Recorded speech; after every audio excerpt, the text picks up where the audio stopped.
तो बच्चों आज हम कक्षा 11वीं गणित अध्याय 8 अनुक्रम एवं श्रेणी, तो इसके प्रश्न पर 8.2 के प्रश्न क्रमांक 24 को समझने जा रहे हैं। ठीक है ना।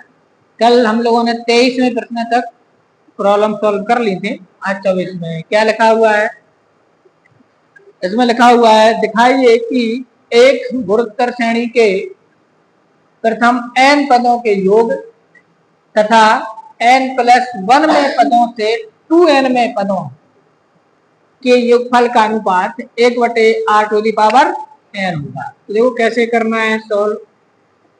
अपन लिख देते हैं सबसे पहले कि माना अभीष्ट जीपी, जिस गुणोत्तर श्रेणी की बात कर रहे हैं उसकी, या माना जीपी का प्रथम पद क्या है, प्रथम पद ए तथा और क्या चाहिए पड़ता है, हाँ, सर्वानुपात क्या है, आर है। ये अपन ने मान लिया। ये माना जिस जीपी की बात हो रही है उसका प्रथम पद क्या है, ए, और सर्वानुपात क्या है, आर है।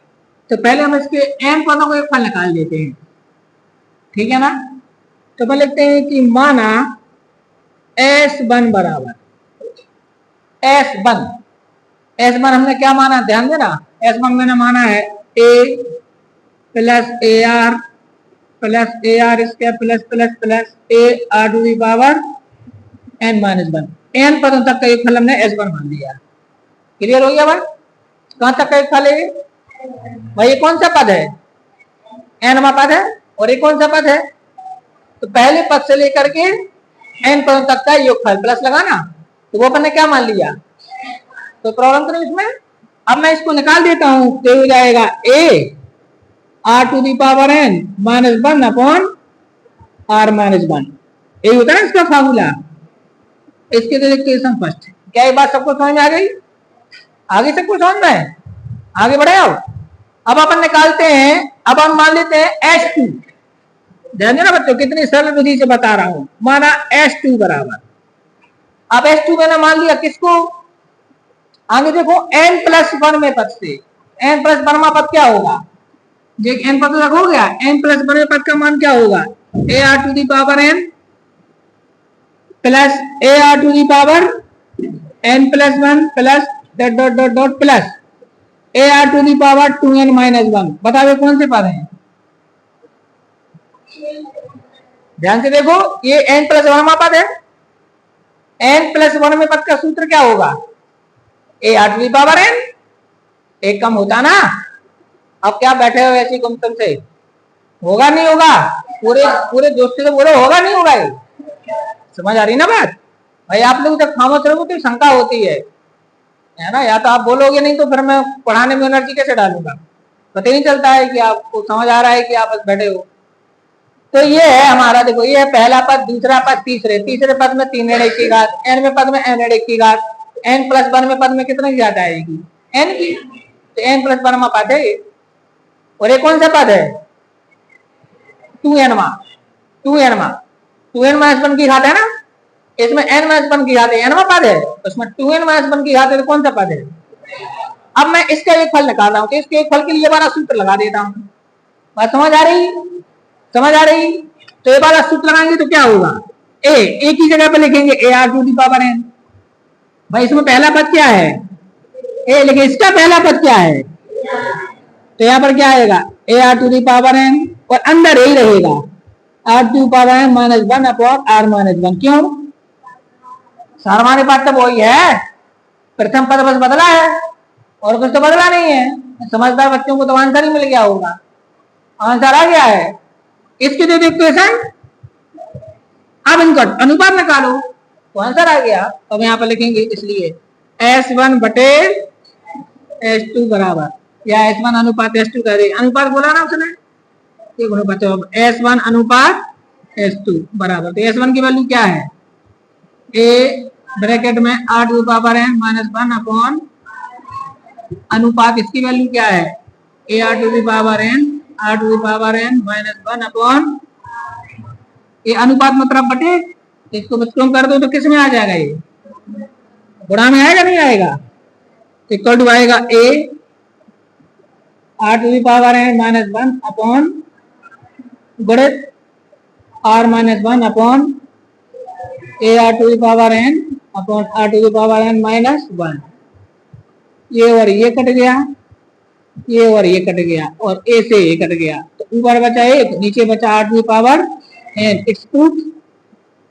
अब बताओ कितना सरल सवाल था? नहीं था, 2 स्टेप का सवाल है। ठीक है, फटाफट नोट कर लीजिए, इसको नोट करना है। देखिए अब हमारे पास आता है प्रश्न क्रमांक 25। क्या लिखा है इसमें? यदि ए बी सी डी गुरुत्व श्रेणी में है, मतलब चारों क्या है? गुरुत्व श्रेणी के पद हैं, तो दिखाना क्या है? A square plus B square plus C square into B square plus C square plus D square equal to A B plus B C plus C D का होल स्क्वायर। बहुत सिंपल मेथड से करते हैं इसको। अपन को ये दिया है कि अपन से यहाँ पर लिख देते हैं कि दिया है, क्या दिया है? ए बी सी डी क्या में है? गुणोत्तर श्रेणी में है। अगर गुणोत्तर श्रेणी में है तब क्या होगा? तब बी बराबर होगा ए आर, सी बराबर ए आर एस का, डी बराबर ए आर क्यू। समझे भाई? ये पहला पद है, दूसरा पद, तीसरा पद, और ये तो यहाँ पर क्या लिखेंगे? तब बी बराबर क्या होगा? ए आर, सी बराबर क्या होगा? ए आर एस का, डी बराबर क्या होगा? ए आर क्यू। यहाँ आर क्या है? आर सर्वानुपात है। क्लियर होगी सबको बात? क्लियर हो गया ना? अब जो प्रूव करना है उसका बायां पक्ष लो, एलएचएस लो। एलएचएस लेकर चलते हैं। पहले एलएचएस क्या है? A square plus B square plus C square, B square plus C square plus, चलो रखो मान, ए स्क्वायर का कुछ नहीं रखना है, बी स्क्वायर का मान लिखो। बी का मान क्या है? तो यहाँ पर क्या आ जाएगा? A square R square. नहीं आएगा। सी का मान क्या है? अब इसका स्क्वायर करो तो A square R to the power, नहीं होगा? बात समझ आ रही? अब यहाँ पर भी बी का मान क्या लिखना है? ए आर, तो यहाँ पर क्या आ जाएगा? A square R square plus C का मान क्या लिखना है? तो A square R to the power 4 plus D का मान क्या लिखना है? ए क्यू, ए क्यू तो ए आर क्यू, तो A square R to the power 6 आएगा। गुणा होना है घात का घात में। क्लियर है? इसमें से ए स्क्वायर कॉमन निकालो तो बचेगा 1 plus are square plus r to the power 4। इतनी बचेगा? नहीं बचेगा। इसमें से भी आप ए स्क्वायर कॉमन निकालो, चलो आर स्क्वायर भी कॉमन निकाल लो। ठीक है, यहाँ पर क्या बचेगा? 1 plus are square plus r to the power 4। आएगा? नहीं आएगा? अब इन दोनों का गुणा कर लो तो A to the power 2, A to the power 2, A to the power 4 और ए आर स्क्वायर, और ये बन गया इनका whole square. 1 plus are square plus r to the power 4 का होल स्क्वायर बन गया। बात समझ आई? समीकरण नंबर कौन सा हो गया? 1। क्लियर है? अब मैं क्या ले रहा हूं? अब मैं क्या ले रहा हूं? आरएचएस। आरएचएस की वैल्यू निकालते हैं। तो आरएचएस का मान क्या है? A B plus B C plus C D का, चलो रखो मान। ए तो कुछ नहीं है, बी का मान क्या है? ए आर, बी का मान है ए आर, सी का मान है ए आर स्क्वायर, सी का मान है ए आर स्क्वायर, डी का मान है ए आर क्यू, और इसका क्या आएगा? तो हो गया ए से ए स्क्वायर इंटू आर, ये हो गया A square into R to the power 3, ये हो गया A square into R to the power 5। Clear है? और होल स्क्वायर। ध्यान देना बच्चों, बड़ा कोष्टक लगा करके स्क्वायर लगा देता हूं, अंदर कॉमन ले रहा हूं तो कॉमन आ जाएगा A square into are, common ले लेंगे। आ रहा है सब में से? आ रहा है ना? तो यहाँ पर क्या बचेगा? एक यहाँ पर बचेगा आर स्क्वायर, यहाँ बचेगा आर टू द पावर 4 और स्क्वायर ये लगा है। समझ आएगी ना बात? स्क्वायर था ना पूरे पर, स्क्वायर ये है तो मैं अंदर से अब स्क्वायर को अलग अलग कर दूं तो क्या हो जाएगा A to the power 4 R square, यहाँ पर क्या आ जाएगा 1 plus are square R to the power 4 to the power 2 equation 2। अब मिलाओ जरा एक और दो तो A 4 R square 1 plus are square plus R 4 whole to the power 2 A 4 R square 1 plus are square plus R whole to the power 2 by equation first and second. समीकरण 1 व 2 से क्या मिलेगा हमारे लिए LHS बराबर RHS, अर्थात जो सिद्ध करना वो लिख दो, अर्थात A square plus B square plus C square B square plus C square plus D square equal to होगा A B plus B C plus C D का होल स्क्वायर। It's proved. समझ आ गया सभी को? कर लीजिए।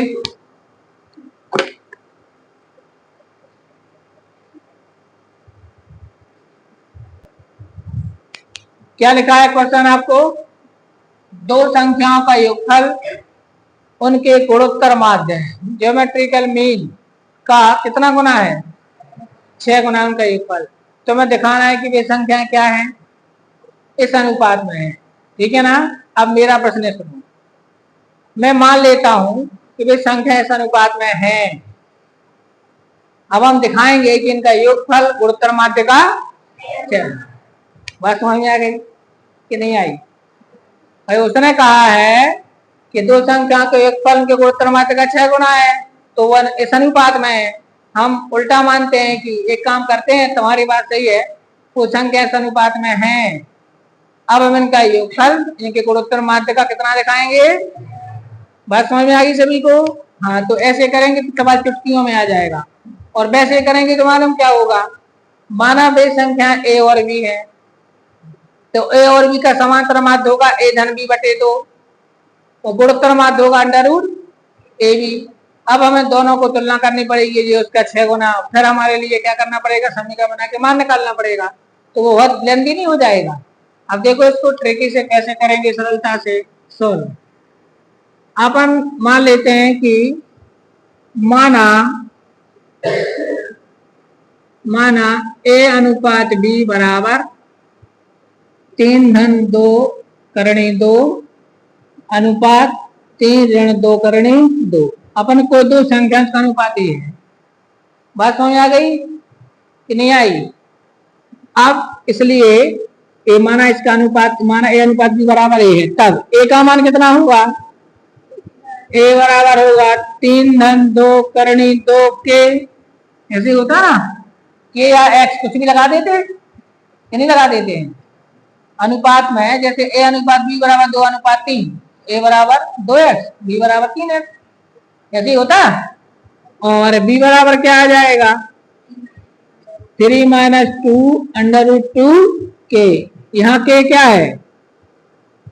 यहाँ के आनुपातिक नियतांक है। क्या है? आनुपातिक नियतांक ही बोल सकते हैं इसको, या कोई धनात्मक संख्या है। ठीक है? अब आप एक काम करो, इनका समांतर माध्य निकालो। ठीक है ना? तो ए व बी का क्या निकाल रहे हैं हम? समांतर माध्य। तो समांतर माध्य कैसे निकालते हैं? ए धन बी बटे 2, ये समांतर माध्य का सूत्र है। समांतर माध्य निकालने के लिए क्या करना है दोनों को? चलो एक ही जगह ए का मान लिखो, बोर्ड पर देखते रहो, 20 सवाल हो जाएगा, पता नहीं चलेगा।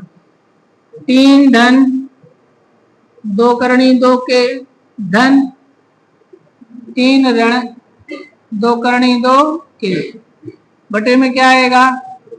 इसका अंदर गुणा कर दो, तो 3 के धन 2 के अंडर रूट 2, ऐसे 3 के ऋण 2 के अंडर रूट 2 बटे 2। तो ये और ये क्या होगा? 3 के धन 3 के कितना हो जाएगा? 6 के। तो यहां पर आ जाएगा हमारे पास इक्वल टू 6 के बटे में कितना आएगा?